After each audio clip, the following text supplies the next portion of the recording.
you think that we're farther along now than you anticipated that we would be? Absolutely. I mean, this was back when Oprah reigned. Self-help was for women. Like everything was about, it was for women. So it was highly feminized, and everything just was like, don't look weak. Don't look weak. You can put a gun in your mouth, but don't Right. look weak. You can drink yourself to death. Don't look weak. Don't get a therapist. Don't get help with your marriage. Don't look weak. So it was just the fact that this has become normalized, and you can hear 3-hour conversations with men anywhere and talking about what's really going on in their lives. So guys that have been successful and crashed and burned and come out the other side. It's fantastic. Welcome to Men This Way. Welcome to Men This Way. This is actually, surprise, surprise, drum roll. Brrr, this is actually the last episode of Men This Way. Well, hold on, it's not going to be that bad. I don't think you're going to get canceled. It ain't your fault. It ain't your It fault. ain't your fault. It ain't your Jeez. fault, Tripp. Well, to be clear, this is not our last podcast. This is just the last podcast we're doing under that name, Men This Way. So I share that with you, Tripp, with our listeners. We're transitioning. Actually, next week's episode is going to be Tate and I. We're gonna share, unroll, unfurl, announce the new name that we'll be moving forward with. It's a new chapter, a new era. I started Men This Way in 2018. Tripp, you started your podcast. It's in 2007? Did you say 2007, 2008, something like that? Yeah. the new man podcast the whole time? Whole time. Yeah. But it's I would say that the flavor of it's definitely gone through eras and chapters, and the things I talked about early on.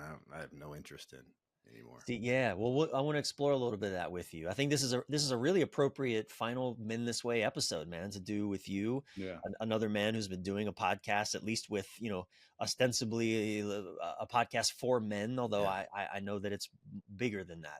I'm sure. So I want to talk to you about that a bit in your journey. But I just want our listeners to know that, I mean, in the next, I don't think the very next episode, it'll still officially look like Men This Way. But we'll be talking about our new name, and in the podcast episode after that, we have a really exciting guest who will be our first. I almost said it, Tate. I almost said the name of the podcast. Shocker. You can tell me. It's just us. It's just us talking. It's not Tripp. It's not just us. Well, we'll tell you when we stop recording. We got to keep a little bit of. We got to keep. I don't want to take the lingerie off completely.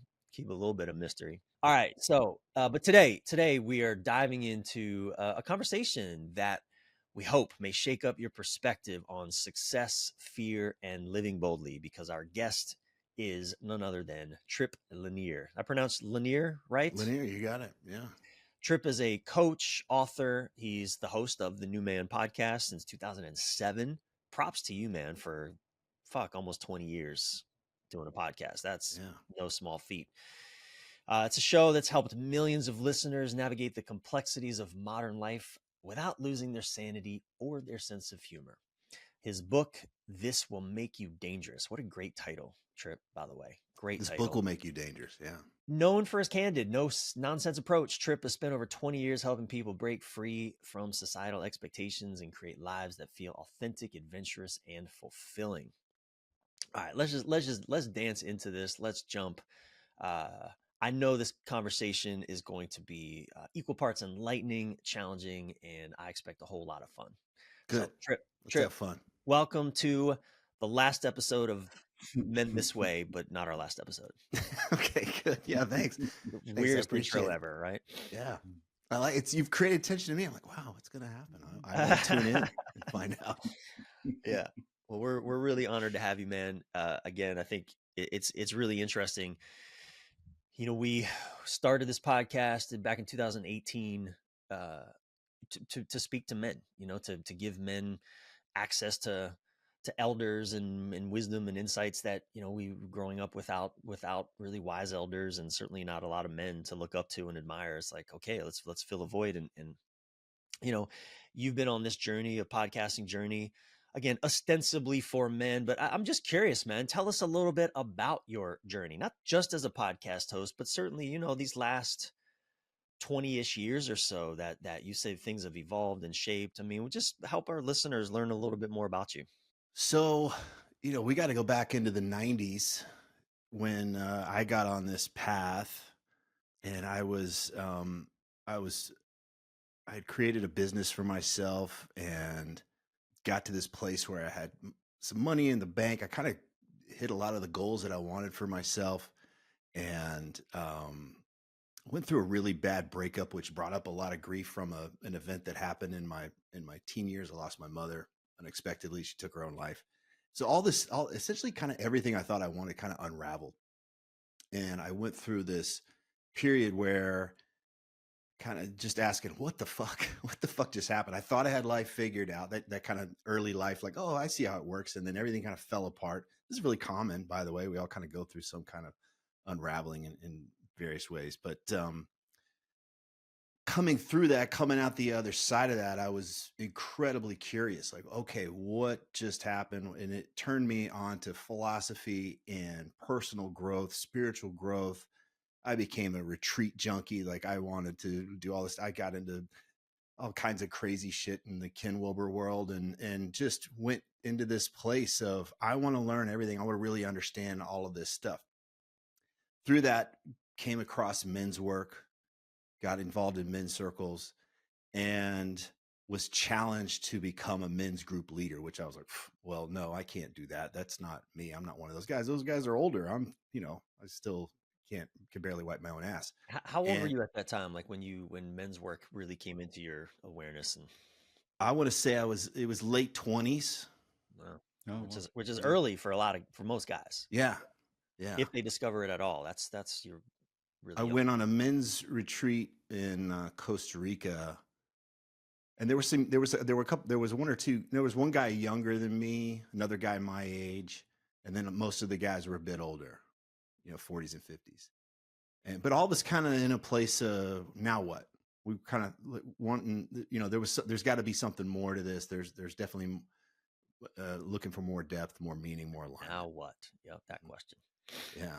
And so that put me on a path that had me eventually sell my little company that I had, that bought me a few years to kind of figure out what I wanted to do. But I felt called to become a coach. And this was back when there was no coaching. It really was so underground. Somebody had to tell me I'd be a good coach before I even knew what coaching was.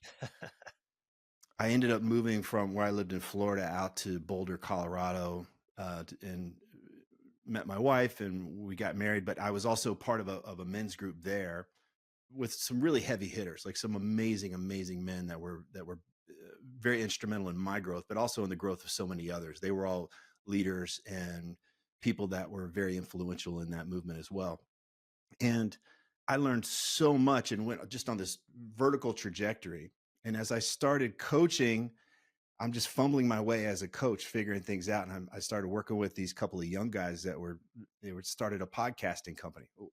What's a podcasting company? I have no idea what this even is. One of those guys, you should be a host. You should just, like, I was like, can I curse? Can I say anything I want without having to worry about anybody taking away ads or something? They're like, yeah, sure. Why not?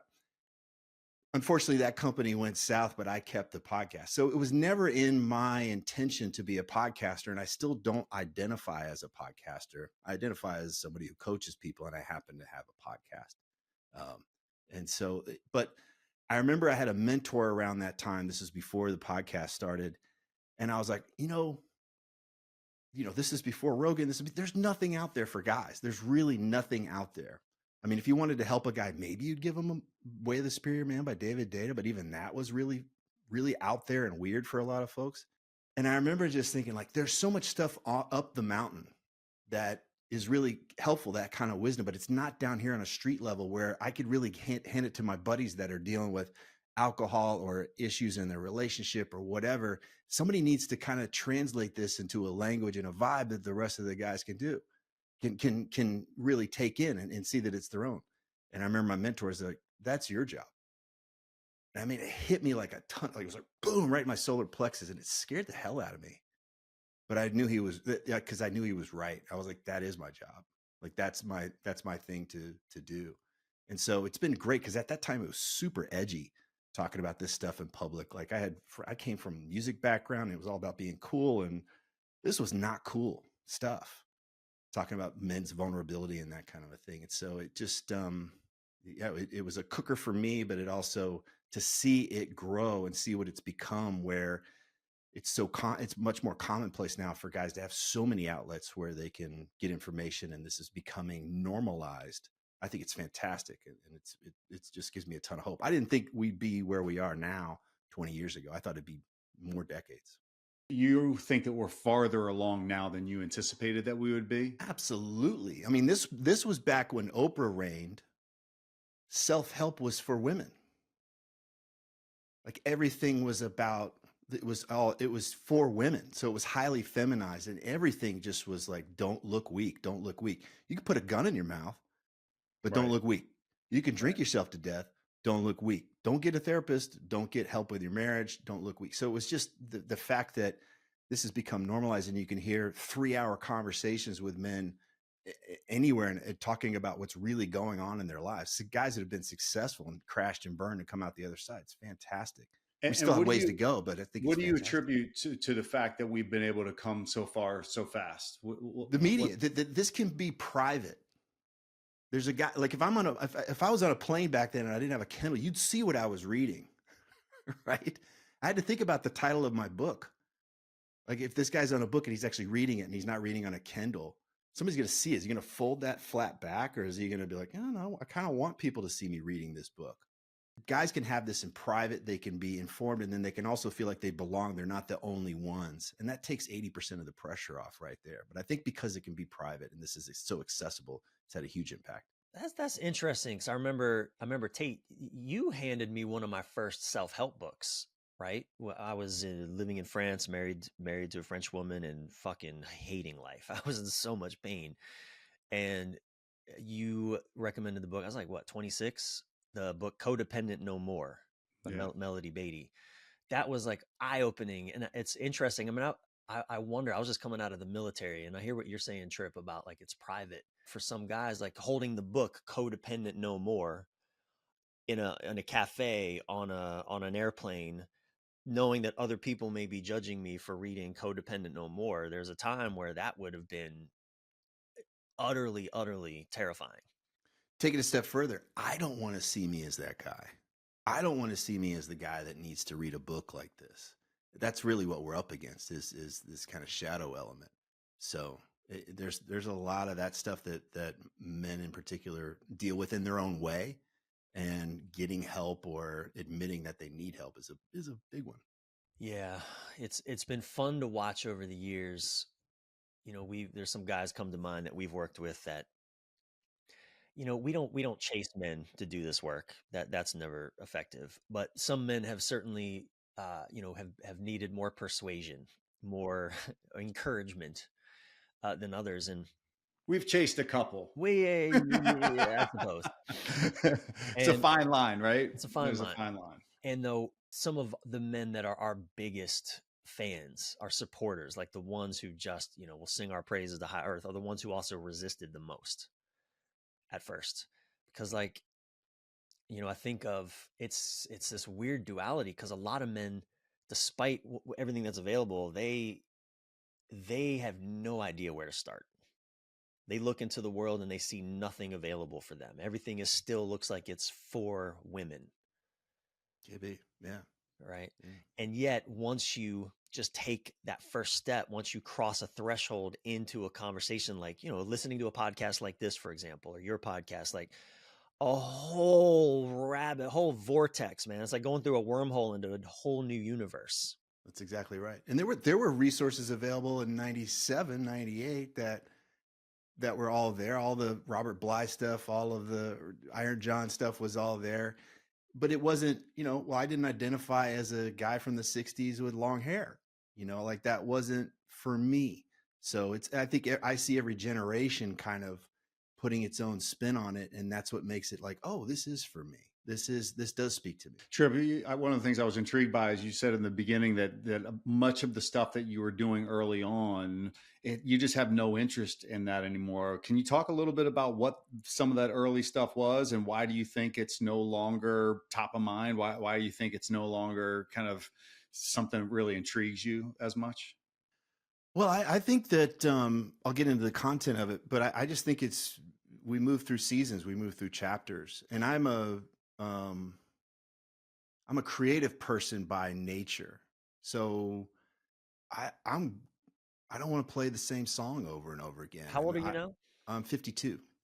Okay, Tate and I are both 50, so we're right there. Yeah. So it's and I don't buy in that I have to stay in a certain place. I think that's something to watch out for. Is like, well, I have to stay here or else XYZ.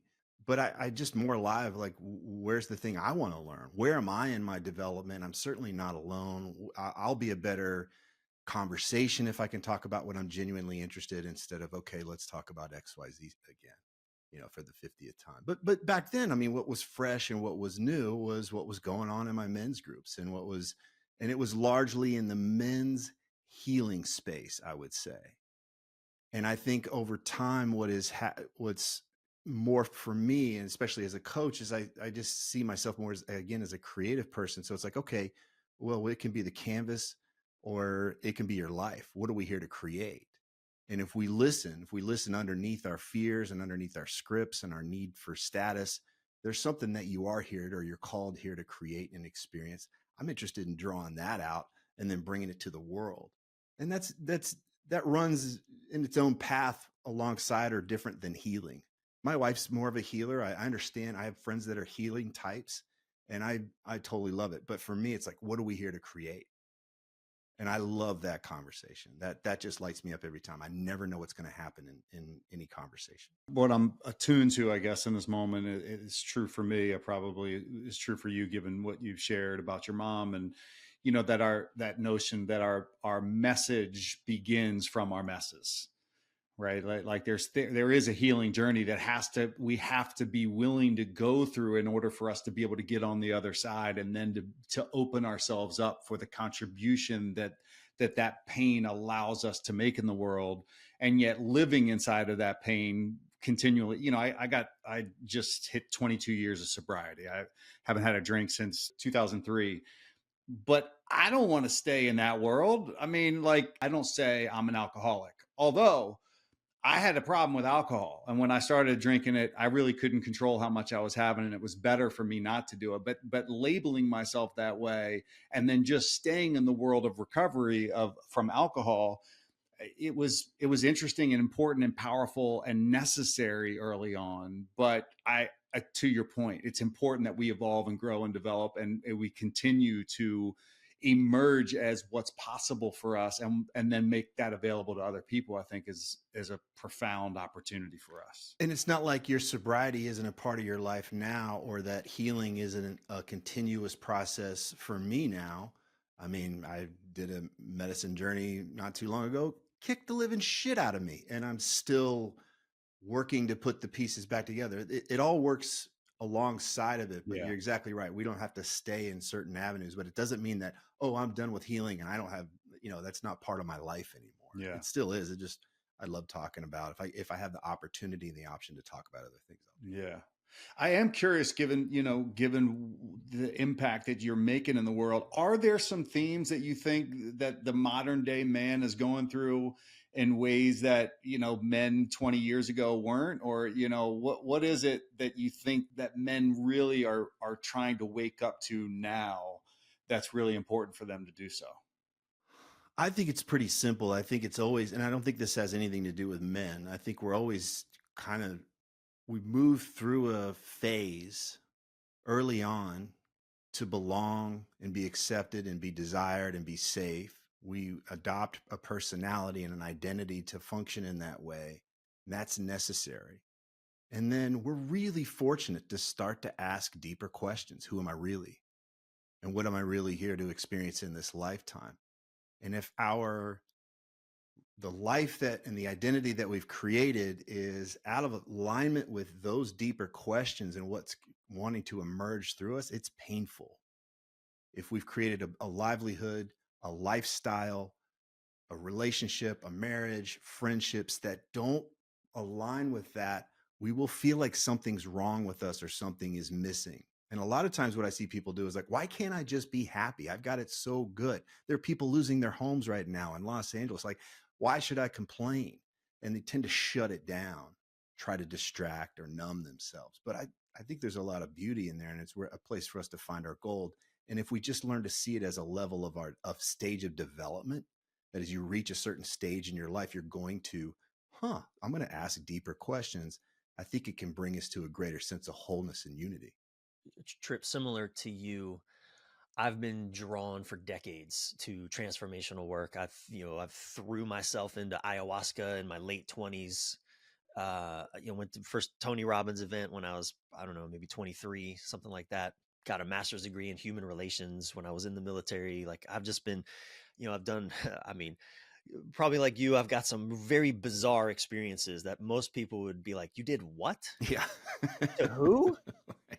You did what? Yeah. Run that back. Like, some weird shit. And I'm so grateful for all of it. And because it's just shaped so much of, we should do a show on that, just weird experiences. That would be fun. That would be actually a pretty epic show, I think. Dude, I'm telling you, weird shit. That would be so much fun. We should totally do that. That's a great theme of a show. Maybe we need to have one more episode. The stories, man. Yeah. Oh my God. That's a great storytelling show. Yeah. Well, what I'm curious about, it was probably, I don't know, maybe 6 or 7 years ago. So I'm 50 now. So it's probably like early 40s. I'd gotten to this place where, in a way, all right, I'd climbed the mountain I wanted to climb. I got everything, not by doing my survival work, but even doing my soul work, not just doing the work to make myself comfortable, working a job for the money or the stat, whatever. No, man, I was doing the work of my soul. I've been doing that for a long time. And like 6 or 7 years ago, I'm looking around, I'm going, man, I got the amazing woman that I waited a lifetime for. I got the dog I always wanted.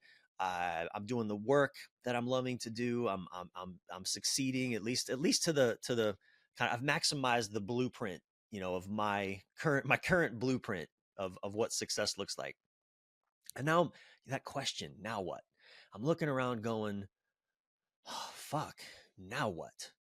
And I heard this great David White, the poet David White, said something in his book Consolations, where he writes about a word, just at one chapter per one word. He just writes, he riffs, and there's this word ambition, and he says something in there, and I'm paraphrasing.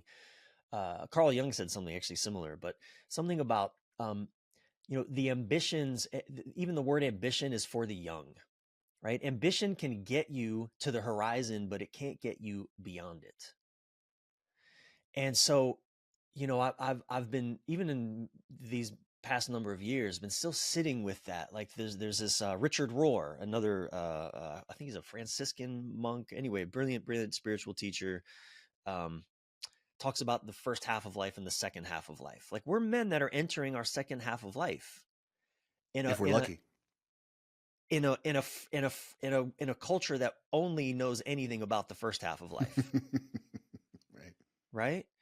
And so I'm just curious, man, just your experience as a man. I mean, how long have you been married to Allison? We've been together 20 years. 20 years. Do you have children? Yeah, we have a 14-year-old daughter. Oh man. Me too, man. Good luck, and I'm with you. Yeah.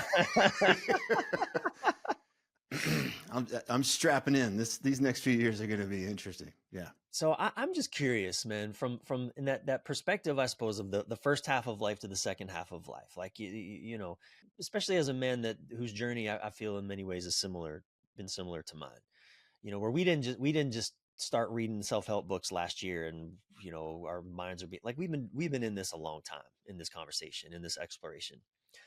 What's different for you? What is shifting for you as you perhaps transition out of the first half of life ambitions, and you're staring down the second half of life? Like, what's different for you, man? What's unfolding and evolving for you? Is my question making sense? The presence of death has more impact. It's much more tangible that loss is inevitable and not something to be denied, like maybe folks that are trying to outrun their aging and so they just look like aliens now, right? Like this, that loss is inevitable. And I interviewed Sebastian Younger recently. He had a near-death experience and wrote about it, and he said that, and he can't find the nurse that said this, like it might not have been an actual nurse in the hospital. It's a fantastic story. Yeah, sounds interesting. But he said basically talked to her the next day, and she was just kind of nonplussed that he'd almost died. And she said, maybe it's not something to fear, but something to celebrate. I think there's something in that. There's something in this relationship with whether I gain significance from podcast and writing a book and knowing that that's going to be taken away, knowing that I am going to outgrow this body and, you know, move beyond it, that everything I love, like there's an embracing of we're heading in this direction now, and I can fight it and I can act like I'm 20 years old. I'm still committed to being very healthy and strong. But there's something about this, a letting go, and it's fucking hard. Okay. But I feel that more in my psyche now of being, how often I can be reminded, can I let go of this? Can I release that? Can I let go of this? And can I find beauty in that? Can I find freedom in that it's not something to cling on to and hold on to? And that feels more informative in a way that I don't think I could have. Those ideas were familiar in my 20s and 30s, and like, yeah, I get it. Right. No. Right. I love but that. It has more juice now. It has more like, oh, we're really not going to we're not making it out of this alive. Bryan, who was it that said to you recently? I keep quoting you, but totally inartfully around that starting at the age of 40, life. I was just thinking that's actually my mentor, John Lee. Got it. Who wrote the book The Flying Boy, and he was friends with Robert Bly. Anyway, incredible man. I've been fortunate to mentee with, I suppose. He said, once we hit 40, we'll be grieving for the rest of our lives. Like, truly, like there's loss. We're processing loss if we're paying attention, that is. And what's really interesting, I've shared that with a few people, and the different responses to that have been very interesting, because most people are like, oh, I don't want to deal with that. That sounds horrible. Yeah. But you know, I lost one of my closest friends in the world in 2020. Beautiful, one of the, you know, no man will cross my path quite like him ever again. A guy named Jeff Bennett, who died in 2020. I mean, he could fill a room with joy and life like no one else that I've ever known. He lived to be 45 years old, and his father said, you know, he lived a full life in 45 years. And sometimes I would say, like, he lived 3 or 4 lives. And in a world where that it becomes true, where, you know, life becomes a grieving process, you know, I'm starting to lose my eyesight a little bit. I'm not able to work out in the same way that I used to. And like, these are all small little grieving moments. And yet the alternative is that Jeff Bennett will never get another moment with his 2 beautiful boys.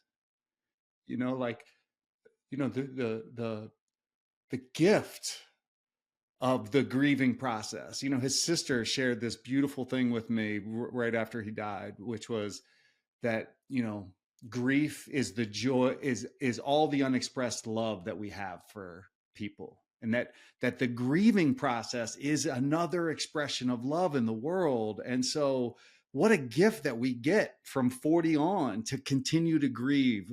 You know, both my parents are still with me, and I still get to, I was thinking this Christmas, like, how grateful I am. My wife's parents, they're still with us. So the grieving of those losses are yet to come. And if I'm lucky, I'll get, you know, we have a dear friend, Jonathan, who he has said that his father's last lesson to him was through his death. through his father's death. And so some of the greatest lessons that my mother and my father and my in-laws will give me yet are their deaths. And if I'm lucky, I get to experience that. Mm-hmm. And so I think what you're sharing here, and the presence of death, that there's this beautiful quote that death twitches my ear. Live, he says, I'm coming. Yeah. So Tripp, to bring this back, to get your insight and your thoughts, like knowing that especially men, we don't want to pay attention to the grief. We want to live. So we say, right? Which often looks like, I want to distract myself. I want to have big feelings, do big things and big accomplishments, right? Big, more. Nothing wrong with that. I enjoy that too. I'm not criticizing that in and of itself, but when it comes almost as a response to, I just don't want to pay attention to shit I don't want to pay attention to. Like, how do you, Tripp, as a coach, as a mentor, as a man yourself, how do you help men stay present or come into presence? How do you help men come out of these distractions, the numbing out, how do you do it, man? They've got to have a reason. I'm not an evangelist. So they've got to be drinking. They've got to be thirsty if they're coming to the river. I can't. There's no, hey, you should drink this. And I think that there's a point where whatever they're doing to distract, it's more painful. So they're typically in a stuck place, and there's kind of like the thing that used to work isn't working anymore. And that's really scary, right? And so whether it was the drinking or the pornography or the success or the money or the attention or whatever, once it starts to become empty and it doesn't work. I mean, I interviewed a friend of mine the other day. He's a lead singer in a metal band. And he said, I drank enough to something like I drank enough to kill an elephant. And he goes, I was completely sober. He's like, if you took the blood out of my vein, it would say that I should be dead. But he's like, I was completely fine. And I think that there's a version of that for the things that we do to distract ourselves from ourselves, where we can't do this. And this was true for me when I was outrunning the grief of losing my own mother. It was that tiger was coming for me. And there was just no other thing to do. Like I had to, it got me. And it feels like death, but that's where the liberation comes from. There's a liberation. There's actually a relief of like, I don't have to run anymore. I can, I've done, maybe you guys have done this kind of thing too, where you have a man and you go through a death process with him.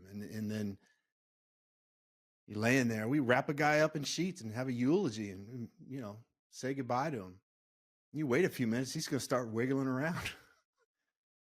There's another rebirth. There's another chapter. There's another version that comes out. It's not like, okay, we're done with the exercise now. It's like, now the exercise starts, because there's who are you now on the other side of this? And that's a really beautiful place to be. So to come back to being present, I don't know if I'm answering your question, but present means no longer trying to outrun this thing, like to actually turn into it. So if it's my grief or it's my shame, or if it's the truth that I'm not happy in this career, I'm not happy in this relationship, and I'm scared to death to be X, Y, Z. I think that's just turning in and being willing to be, instead of defend, to be curious with that. We deal with a lot of men that are on that precipice, that are at this threshold moment.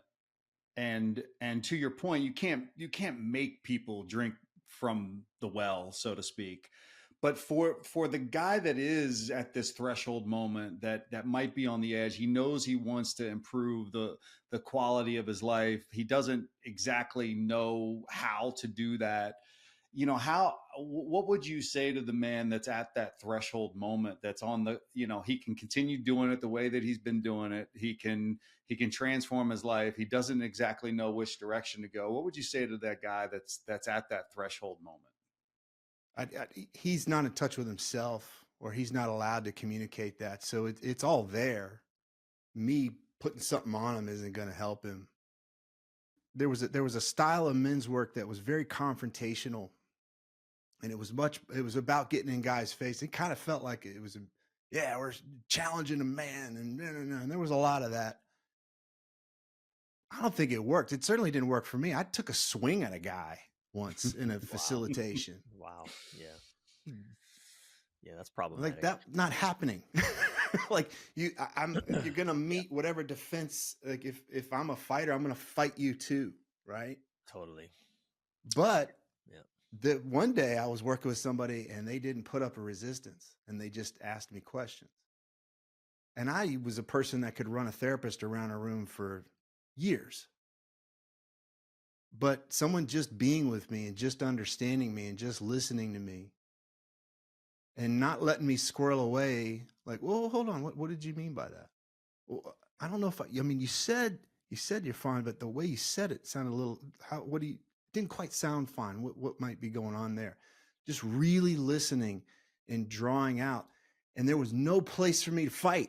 There was nobody to do this. And it just, the house of cards just comes down.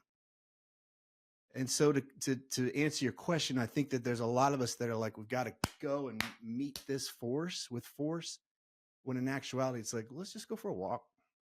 And it's usually just, it's just, it's just like wanting to relax, and it's there. It's all right there. One of the things that we hear most often when men come into a circle of men, in whatever format that looks like, but through the work that we do, is when a man just says, "Oh my God, it feels so good to know I'm not alone." Yeah. Right. Like just that right there, like that. I find that that's almost the first thing that's on the other side of the threshold for a lot of guys, is just, oh, I'm not alone in this. I'm not the only one going through this shit. And that sigh of relief. And there's been no coaching done. There's been no teaching done. There's been there's just, men revealing, what we like to say, men revealing what is hidden to bridge connection. That's all we're doing. That sigh of relief is just like, whatever I paid, it was worth it. It's worth it now.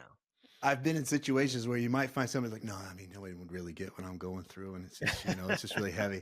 And I'm like, hey guys, there's 8 billion people on the planet. And we found the one guy. That's right. He's here. Raise your hand. Tom, is it Tom? Tom's the only guy that's ever dealt with. And sometimes that whole thing just falls down. You're like, oh my God, right. I'm the only guy.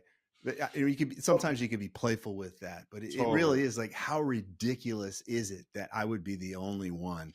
But we've become so isolated living our lives as men that it really does feel like we're the only one, because nobody, we got the armor up and nobody's really sharing what's actually going on. And we'll talk about sports and politics and girls and money and the market and Bitcoin and anything else that we can talk about. But to actually talk about what we're struggling with, what we're suffering from, why would you hold up a book that says "Codependent No More"? I've got to read a book that has a cover that I can keep my status. Like you put a cover on the back that says "Managing Your Large Penis." Living a life with a large penis. They're like, hey, everybody see this, right? Right. Managing your wealth. What to do with all your money? The burden of being wealthy. The burden of.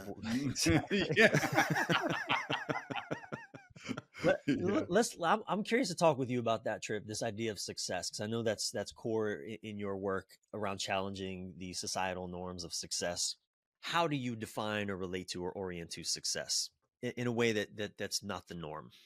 I keep coming back to, if you came up with a vision and you put it on your foam core board and you got it on the wall behind you, and you achieved that thing, and you arrived at that place and you felt trapped, or you felt drained, or you felt isolated, or you felt bored, or you felt overwhelmed, you wouldn't think it was successful.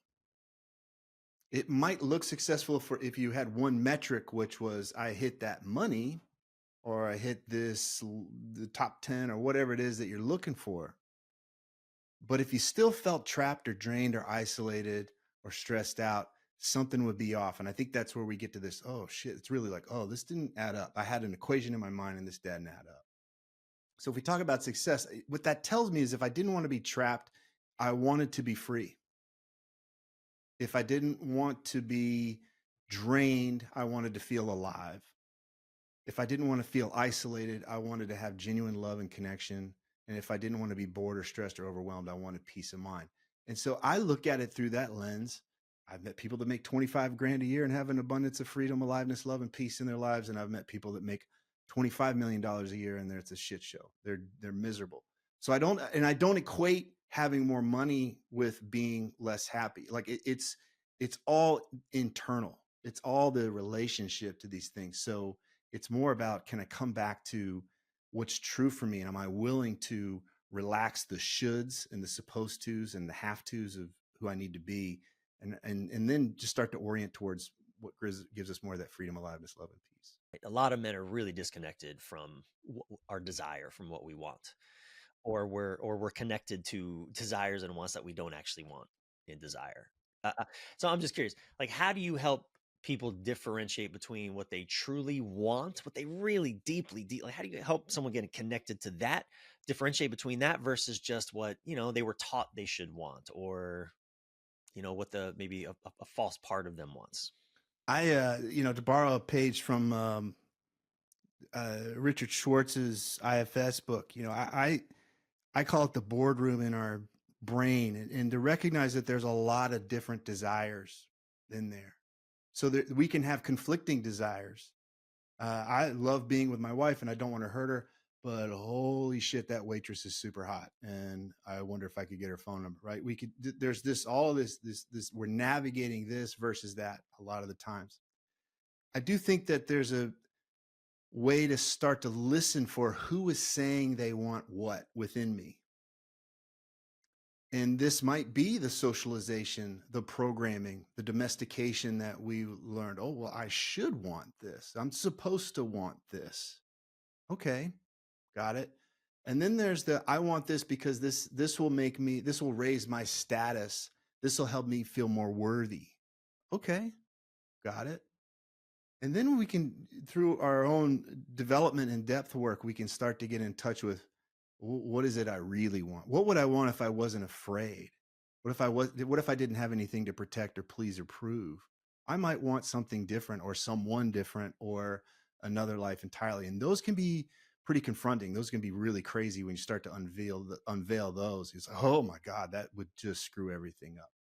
But I like to leave room for all of it, and let's map them out and see what sticks. Let's revisit it next week and see if we still have that there. What I do know is that a lot of times when we say we want X, it's a theory that if I had X, I would feel different. I would feel worthy, or I would feel free. I would feel alive, whatever it is. So a lot of times we're still pointing to the experience we want to have by thinking, if I just had that money, or I lived in that neighborhood, or that woman was with me, or whatever it might be. So I like to not just identify the thing that we want, but also the experience that we want. One of the things that I really get, we were kind of in the world of banter. You and I were bantering, and you were making a joke, but not making a joke early on when we jumped on. And one of the things I really get about you is your playfulness and the joy that you bring to things, and joking around and having fun. And sometimes I think as men, for me, I'll just say the ability to keep playing and have joy while handling a whole lot of serious things in my life. That's one of my struggles. Bryan and I talk all the time as part of our men's group stuff, is like, how can we bring more play? And we literally have outsourced some of our play to one of the greatest men that's alive to us. And he's an improv artist. He's an improv artist and beautiful soul, a heart-centered, incredible guy. But sometimes we have to outsource this joy. What do you like? How do you keep joy and fun and play at the center of your life? And how do you introduce that into men's lives in ways that help them feel more alive? Well, I think it's important to recognize, like, there's we might have a temperament for play, right? Like it might just kind of be in our wiring to be a little more serious and a little more introspective, or a little more observe. Like I want to sit back and observe. And then there's the others that kind of go about life a little differently. We have a puppy. She's fucking insane. And she's not who we thought she was when we went and observed her in her litter. Yeah, I got one too. The golden retriever puppy. I saw you got a little girl. I got one too, man. But she's 8. She's not a little girl anymore. But I'm with you. I see you. Okay, so there's a temperament that, and so the reason why I say is we might have this should, like, oh, I should be more playful. You might not be that playful. That said, we also might not be that playful if we think there's a threat. It's hard to be playful if we think we're in danger. And if you watch mammals, I'm a water guy, so otters and dolphins are my people, man. And play is what they naturally do when they're fed and fucking and like they're having good times, man. Like they're doing well enough in the world where let's go play. That's a natural thing for them. I don't know if the whole pod or the whole group does it, but play is a natural aspect of that. But it tells me that they're not under threat. As soon as the threat shows up, boom, we got to get in line and do a thing. So I think if we want to be more playful, we might take a look at what am I thinking or am I believing is unsafe around now? Why would I need to have it buttoned up and I got to be serious and I got to be men's group leader guy? I'm not always that, like, depending on who I'm interviewing, may not be very jokey and fun, and because I'm meeting whoever I'm talking to. So, and there's times where it's just like, yep, I better get this right. I tell a story in the book, second date with my wife. It was a day date. And, the first date went well. I felt really loose, like, hey, nothing to lose here. This girl, okay, let's see what happens. And then the next day I was like, this could be something. I don't want to fuck this up. And we're going about the date and I'm, oh, what's your favorite color? And, oh, what do you think of this? It's just like, just totally lost myself and I was getting stiff or whatever. We go into Starbucks and she buys this foamy chai latte thing, turns around, aims it at me and bumps the bottom so it shoots this foam all over me. And I remember I looked down and I looked at her and she was just like, ha, motherfucker, like, let's go. And we had a food fight. I got my fucking thing and we're throwing sticks and sugar packets at her. And it just dropped that whole get it right thing. And I'm so thankful because I would have probably spent the next 2 or 3 hours with a stick in my ass. Oh, better not screw this up. Well, as you're sharing that too, man, it's just a light bulb is going off for me, Tripp, because my brain is so programmed.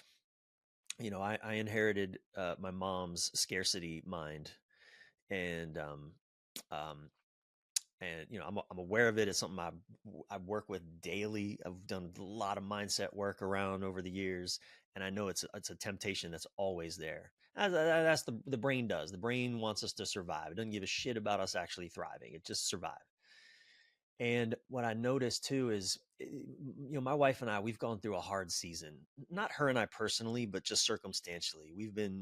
Life has kicked us in the nuts, me in the nuts, her in the ovaries. I don't know, but it's fucked with us for the last couple of years, man.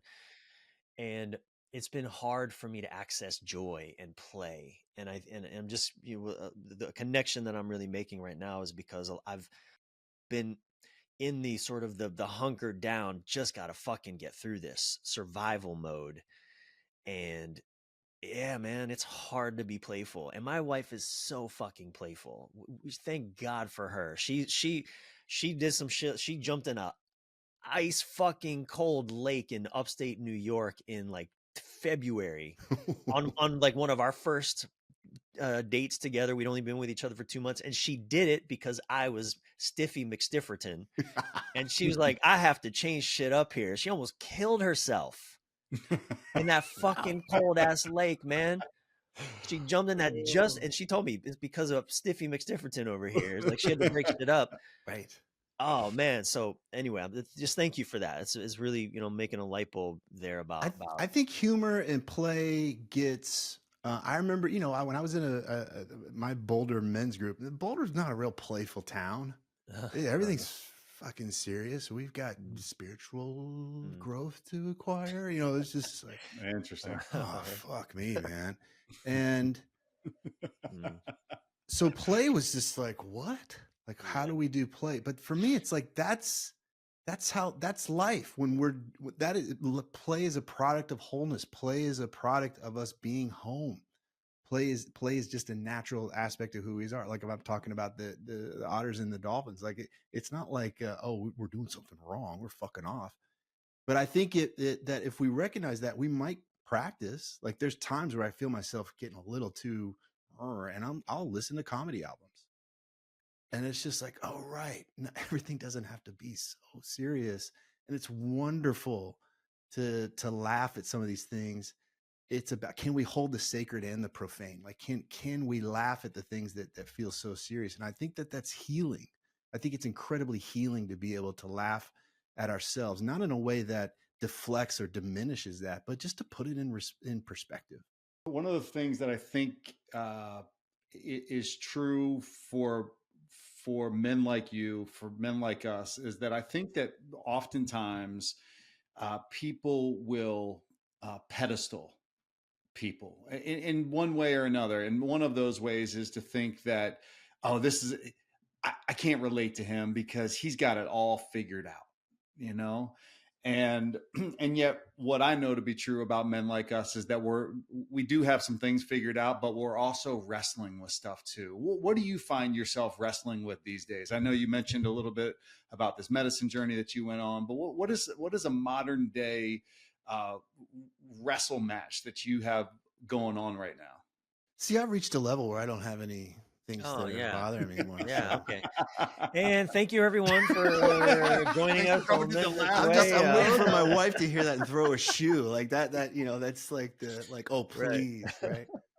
I think that's part. I think what you're pointing to is an aspect of like exoneration. Like one of my coaches, Phil Stutz, calls it exoneration. Like we're going to get to this place where we've got it figured out and we don't have to deal with uncertainty or effort or any kind of pain. And there's this place like, yeah, we've got it figured out. And I remember I was on a Zen retreat one time and man, I was gonna get enlightenment. I was gonna escape this fucking hell, right? This is it. I'm young. I'm fucking in. Let's go, right? Maybe not shaving the head, but we're doing this. And I remember sitting there and the Roshi being like, right. So he starts talking about the different mountains after you reach enlightenment. And I was like, whoa, wait a second. Right. There's more problems after enlightenment. And I remember just being like, no, I almost just left. I was like, no. I came here for something else. Right. Let me go to Tony Robbins. Like, let me go somewhere else that promises this finish line. No, this is a bummer. So anyway, to come back to what's challenging me. God, I mean, it's just like feels obvious. Like I'm writing another book now and it's humbling me. I'm back in student mode. I got to be in expert mode after the last book. And I got to ride a wave of like, there's an aspect of me, like, yeah, I'm fucking know some shit. You know, people are asking me questions. And then now it's just, you don't know shit.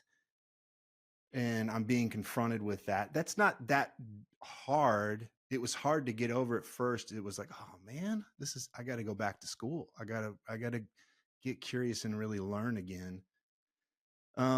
But I also just things of being 52 years old and being a male, and I have lots of male friends and people that I talk to, but I've been removed from a lot of the deeper relationships and the deeper brotherhood. We've all scattered in the last few years. And so it's been having access to that I miss. And that's something it takes a lot more effort to keep those deep relationships intact. And it's just a lot easier to just do work and family and kind of keep those things going on. So, I mean, I could keep going, but there's quite a lot of stuff. Yeah. Well, I can relate to definitely both of those, man. The being a student again, I too have been called back into. I almost went and got a second master's this year, but I was like, too much. But I'm doing another coaching certificate program for in Jungian depth, Jungian coaching, which is what I'm really interested in. And so it feels humbling. It feels exciting. It feels like, you know what I think about though? I think about, not to make this exact comparison, but like Tiger Woods, best golfer in the world. Every couple of years, he would work with a coach to completely take apart his swing and to rebuild it back better. But there was that process where you have to come apart a bit. You have to literally dismantle what got you to where you are. And that can be very humbling. and it can be a little disorienting, even knowing that it's necessary. So Yeah. anyway, but I appreciate that, your answer. And I could bring my wife in and she would tell you what I yeah, need would to you do work that, on. please? Yeah. I'd love to. We have another hour for left scheduled. We probably need many Let's more keep than that that. one out. Yeah. We'll bring you both on when we rebrand in our new podcast. All our wives. Why don't we one day just hand over the podcast reins to our wives and that'd be let them? brilliant. That would be interesting. And the three of us just sit back and it's in awe. In awe. Yeah, we'll just sit back. We'll have a fire going. We'll sit around the fire and we'll just do our thing.